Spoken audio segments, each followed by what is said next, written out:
Bismillah, Assalamualaikum warahmatullahi wabarakatuh. Apa kabar anak-anak? Alhamdulillah, luar biasa, tetap semangat, Allahu Akbar. Alhamdulillah. Seperti biasa, sebelum kita mulai pembelajaran, mari kita berdoa terlebih dahulu agar Allah beri kemudahan dalam pembelajaran hari ini. Bismillahirrahmanirrahim. Allahumma aftah lana hikmataka wansyur alaina rahmataka min khazai birahmatika ya arhamar rahimin. Rabbi zidni ilman warzuqni fahman. Allahumma la sahla illa ma ja'altahu sahla wa anta taj'alul hazna idza syi'ta sahla. Amin ya rabbal alamin. Oke, alhamdulillah untuk hari ini fikih kelas 6 sudah masuk bab baru karena kemarin bab jual beli sudah selesai. Kita masuk ke dalam bab pinjam meminjam. Pinjam meminjam dalam kehidupan sehari-hari banyak kita jumpai, baik di rumah, sekolah, maupun di tempat lainnya. Nah, pernahkah kalian meminjam sesuatu kepada teman, kakak, atau adik kita sendiri? Nah, di lingkungan tempat tinggal kita itu bergaul dengan tetangga. Pokoknya dalam kehidupan ini, kita membutuhkan pertolongan orang lain. Salah satu tolong menolongnya yaitu berupa kita saling minjam antara teman atau saudara atau tetangga lainnya. Nah, pinjam meminjam dalam istilah fikih disebut ariyah. Ya. Ariyah berasal dari bahasa Arab, artinya pinjaman tanpa bunga. Adapun pengertian pinjam meminjam atau ariyah adalah meminjamkan suatu barang kepada orang lain untuk digunakan dan diambil manfaatnya, dengan perjanjian akan mengembalikan barang tersebut dalam keadaan utuh atau dalam keadaan baik pada waktu yang tepat dengan tidak membayar atau menyewa. Nah, memberikan pinjaman kepada orang lain yang membutuhkan merupakan perbuatan terpuji dan termasuk ibadah. Agama menganjurkan kepada umatnya agar hidup saling bantu dan tolong-menolong dalam kebaikan. Sebagaimana firman Allah dalam surat Al-Maidah ayat 2, Bismillahirrahmanirrahim. Wa ta'awanu 'alal birri wat taqwa wa la ta'awanu 'alal itsmi wal udwan. Yang artinya, tolong menolonglah kamu dalam berbuat kebaikan dan takwa, dan janganlah kamu saling menolong dalam berbuat dosa dan pelanggaran. Nah, dan memberikan pinjaman kepada seseorang merupakan bentuk sikap tolong-menolong. Wujudnya macam-macam sesuai kebutuhannya. Misalnya, kita memberikan pinjaman uang kepada tetangga yang membutuhkan untuk biaya berobat anaknya, atau untuk keperluan sekolah, atau memberikan pinjaman uang kepada orang yang lemah untuk modal usaha, ya, dengan angsuran tanpa bunga, atau memberikan pinjaman alat-alat rumah tangga, alat-alat sekolah kepada tetangga atau teman kita yang membutuhkan. Ya. Karena orang yang suka menolong maka akan selalu ditolong oleh Allah Subhanahu wa taala. Sebagaimana hadis Nabi Shallallahu alaihi wasallam dari riwayat Muslim, dari Abi Hurairah berkata, Rasulullah Shallallahu alaihi wasallam bersabda, dan Allah akan selalu menolong hambanya selama hamba itu mau menolong saudaranya. Insyaallah, sekarang berarti kita harus berlomba-lomba dalam memberikan kebaikan kepada orang lain. Nah, sekarang kita masuk ke bab rukun dan syarat ketika kita pinjam atau ketika kita memberikan pinjaman.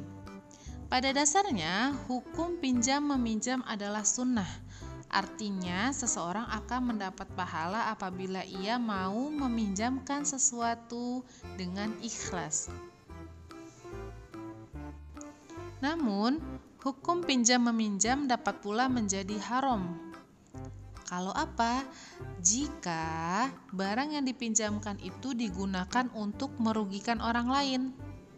Misalnya, meminjamkan rumah kepada orang lain untuk digunakan berjudi atau untuk minum-minuman keras, ya. Jadi hukum meminjam barang itu untuk dipakai berbuat maksiat itu hukumnya menjadi haram, bukan sunnah lagi ya. Lalu bisa juga hukum pinjam meminjam ini menjadi wajib, ya, bukan sunnah lagi. Dengan beberapa sebab. Misalnya, meminjamkan uang kepada tetangga yang sedang sakit dan akan mengakibatkan sesuatu yang fatal kalau kita nggak memberikan pinjaman itu, ya. Jadi hukum kita meminjamkannya menjadi wajib, tidak sunnah lagi.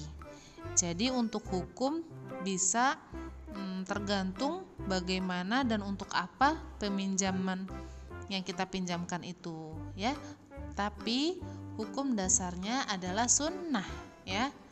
Mendapatkan pahala apabila kita meminjamkannya dengan ikhlas karena bentuk dari tolong menolong. Seperti itu ya. Nah, tadi kita berbicara hukum. Sekarang kita membahas tentang rukun pinjam meminjam, ya. Syarat-syaratnya. Adapun rukun dan syarat pinjam meminjam menurut jumhur ulama adalah sebagai berikut. Nah, syarat bagi pihak yang meminjamkan atau kita sebut mu'ir, ya. Jadi kalau kita meminjamkan sesuatu kepada orang lain, kitanya disebut mu'ir. Nah, syarat untuk mu'ir ini apa? Ya, yang pertama harus balik, ya, sudah balik. Yang kedua berakal sehat, tidak gila ya. Yang ketiga tidak mubazir. Yang keempat tidak dipaksa, ya, benar-benar ikhlas kita yang meminjamkan, gitu. Dan maksudnya tidak mubazir ini kita tidak memberikannya, misalnya si peminjam hanya butuh 2, kita pinjamin sampai 5, itu kan mubazir. Jadi tidak mubazir. Lalu ada lagi syarat untuk, kalau tadi syarat bagi yang meminjamkan, sekarang syarat bagi peminjam. Nah, peminjam di sini disebut dengan musta'ir, ya. Yang tadi kalau meminjamkan mu'ir, nah sekarang peminjam, ya, yang meminjam itu disebut musta'ir. Syaratnya apa aja? Nah, hampir sama ya syaratnya buat yang meminjam, yaitu balik, sama seperti poin syarat yang meminjamkan, balik ya. Lalu berakal sehat, tidak mubazir. Yang keempat ini yang membedakannya adalah disunahkan mengganti jika barang yang dipinjamnya rusak. Nah, ini menjadi syarat untuk peminjam, ya. Jadi disunahkan mengganti jika barang yang dipinjamnya rusak. Mengganti bukan dalam arti membayar, ya, nanti kita bahas untuk poin itu. Oke, lalu ada lagi syarat bagi barang yang dipinjam. Nah, barang yang dipinjam ini disebut musta'ar, ya. Yang meminjamkan mu'ir, peminjam musta'ir, barangnya disebut musta'ar. Di sini tidak ada, tapi bisa ditulis ya. Syaratnya yaitu, yang pertama yaitu ada manfaatnya. Jadi syarat untuk barang yang dipinjamkan yaitu ada manfaatnya. Lalu yang kedua, manfaatnya masih ada saat akad dan zatnya tetap tidak rusak. Jadi ketika meminjam, ya, itu masih ada manfaatnya, dalam arti barangnya tidak rusak. Misalnya contoh kita minjam gunting, ya, ternyata guntingnya rusak, buat apa dipinjamkan gitu ya. Jadi udah nggak ada manfaatnya gunting itu karena sudah rusak. Nah, kalau barangnya itu masih ada manfaatnya ketika akad, maka itu barangnya sudah memenuhi syarat. Tapi kalau sudah tidak ada manfaatnya dalam arti rusak, berarti tidak memenuhi syarat barang untuk dipinjamkan. Seperti itu ya. Nah, lalu ada syarat yang keempat, ini sama seperti jual beli, yaitu ada lafadz ijab dan qabul. Ijab qabul ini juga ada syaratnya ya. Yang pertama, dimengerti oleh kedua belah pihak. Ijab qabul itu apa kemarin?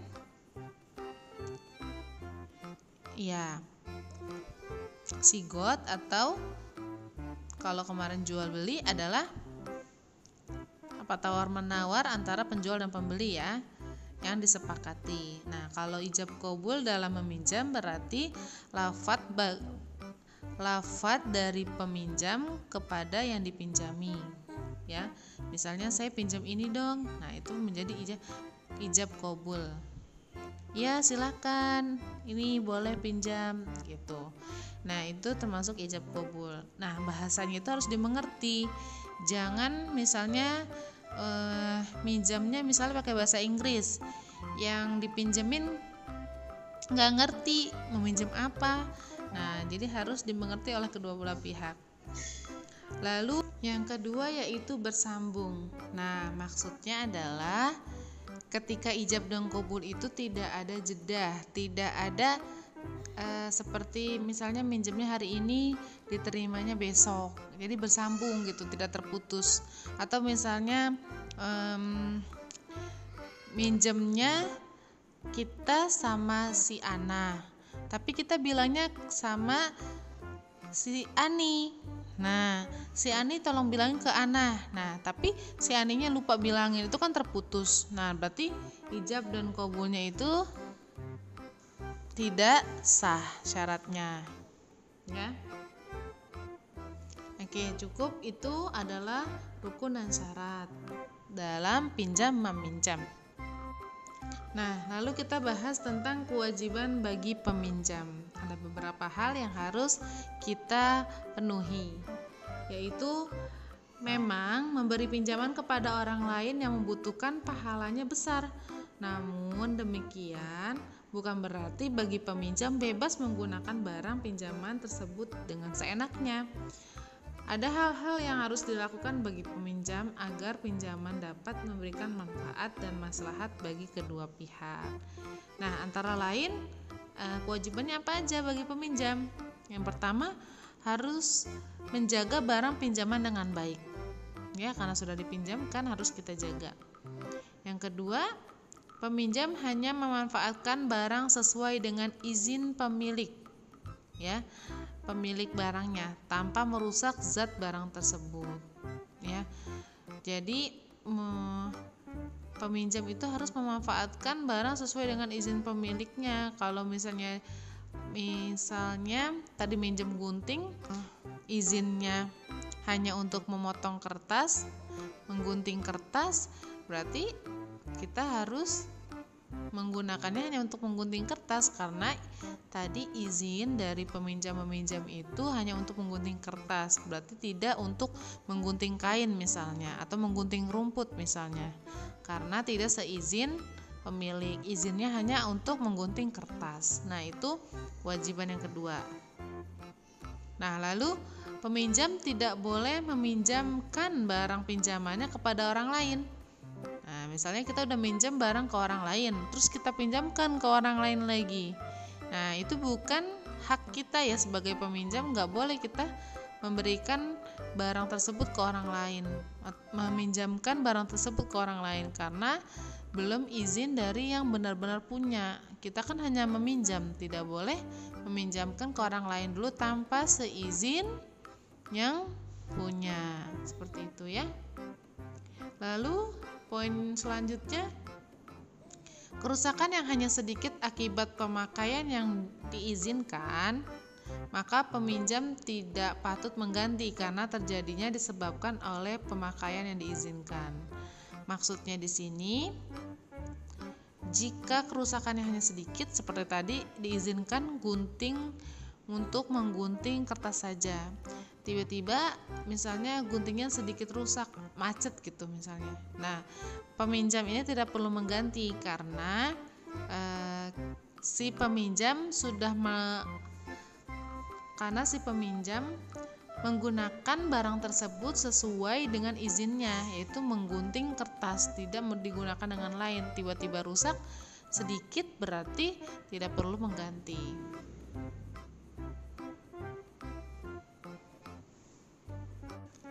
Nah, peminjam bertanggung jawab terhadap barang pinjaman yang rusak hilang kalau apa? Nah, kalau misalnya ada unsur kesengajaan, makainya terlalu kasar, sengaja gitu. Nah, itu harus wajib untuk mengganti. Atau karena kelalaian, guntingnya misalnya ditaruh di luar rumah, kelalaian, berarti dia lalai terus hilang, itu harus diganti. Atau karena tidak menjaga barangnya dengan semestinya, ya itu. Kecuali yang tadi ibu bilang rusaknya cuma sedikit, tetapi kita gunakan sesuai dengan izin kita, itu tidak perlu diganti. Kecuali tadi ada unsur kesengajaan, kelalaian, atau menjaga barangnya tidak semestinya.